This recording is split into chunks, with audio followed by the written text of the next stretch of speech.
ingin menyerahkan tahta kepada Raden Banyakcatra. Namun sebelum dinobatkan menjadi raja, Raden Banyakcatra harus menikah terlebih dahulu. Tapi sang Raden belum memiliki calon pilihannya sendiri. Dia berkata pada Prabu Siliwangi kalau dia ingin menikah dengan gadis yang wajahnya mirip dengan ibundanya. Maka Raden Banyakcatra pergi menggembala untuk mencari calon istrinya. Sebelum berangkat, dia bersemedi dan mendapatkan petunjuk dari Sang Hyang Widi. "Hai Banyakcatra, sudah cukup semedimu. Pergilah ke Gunung Tungkuban. Di gunung itu kau akan bertemu dengan seorang resi yang sangat sakti.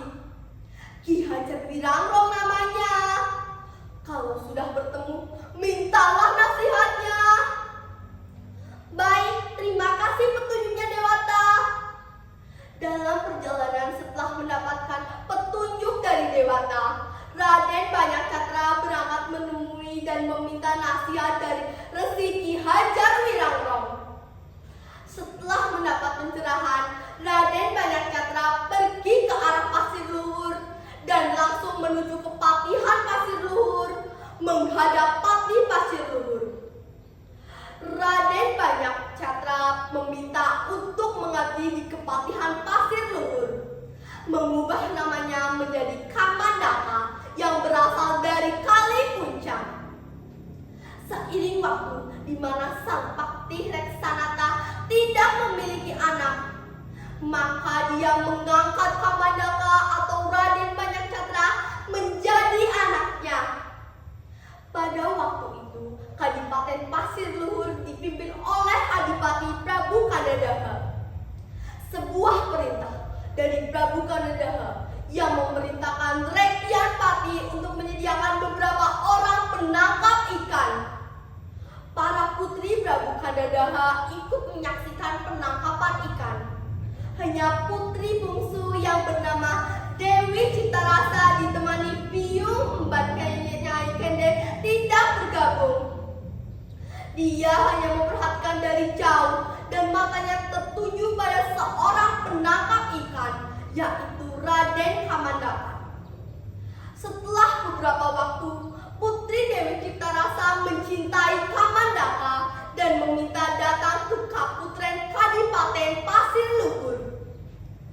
Seiring waktu, Putri Dewi Citarasa dan Kamandaka menjalin cinta. Kemudian pada suatu malam, pertemuan mereka diketahui oleh prajurit dan Kamandaka dikenal. Kamandaka dituduh sebagai seorang pencuri. Prabu Kadadaha memerintahkan Pati Reksanata, ayah angkat Kamandaka, untuk membunuh Kamandaka. Tapi karena tidak tega, dia memerintahkan Wiradusta. Kamandaka diserang saat mandi di sungai. Prajurit mengira kalau Kamandaka sudah mati di sungai. Kabar tersiar kalau Kamandaka sudah mati membuat hati Putri Dewi Citarasa menjadi teramat sedih.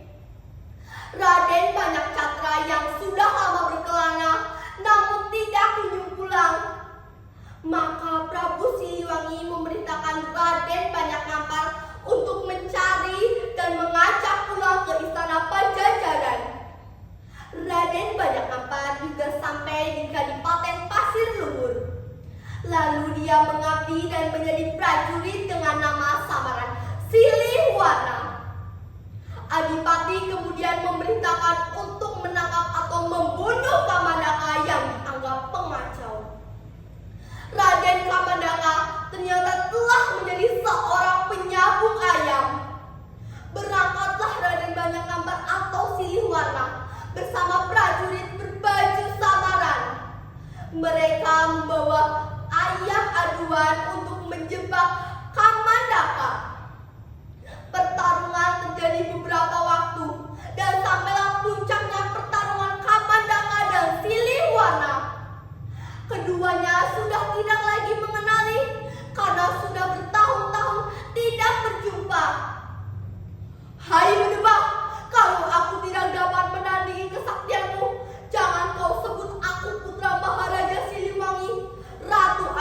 negeri Pajajaran.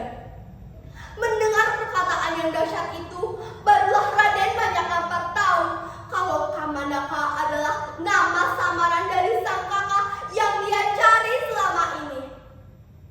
Ternyata engkau, Kakanda, aku sudah lama mencarimu. Ayahanda memerintahkan aku untuk mencarimu karena sudah terlalu lama engkau berkelana, namun tidak kunjung pulang. Ayo, Kakanda, pulanglah bersamaku ke kerajaan Pajajaran. Ayahanda dan juga rakyat sudah lama menanti kepulanganmu. Benarkah ini Adinda Banyakambar? Maafkan Kakanda, karena sama sekali tidak mengenalimu. Setelah itu mereka pulang dan memohoni Adipati dengan mengirim jantung dan darah anjing hutan untuk disantap Adipati. Kembali Putri Dewi Citarasa bersedih, namun dia belum yakin karena dahulu Kamandaka juga pernah dikabarkan mati, tapi belum mati. Setelah pulang ke Pajajaran, Raden Banyakcatra mendapat anugerah dari Dewata. Dia mendapat semacam pakaian yang dapat mengubah dirinya menjadi seekor lutung. Seorang utusan Raden Banyakcatra menemui Putri Citarasa. Lalu dia mengirim surat kepada Kamandaka atau Raden Banyakcatra, menjelaskan kalau dia masih mencintai Kamandaka. Beberapa waktu kemudian, Adipati Kandagaha berburu dan menemukan lutung yang ajaib, lalu membawa lutung ke istana Kadipaten. Karena ajaib, semua putri Adipati ingin memelihara si lutung. Sebab lutung adalah jelmaan dari Raden Banyakcatra, maka dia memilih pisang yang diberikan Putri Dewi Citarasa.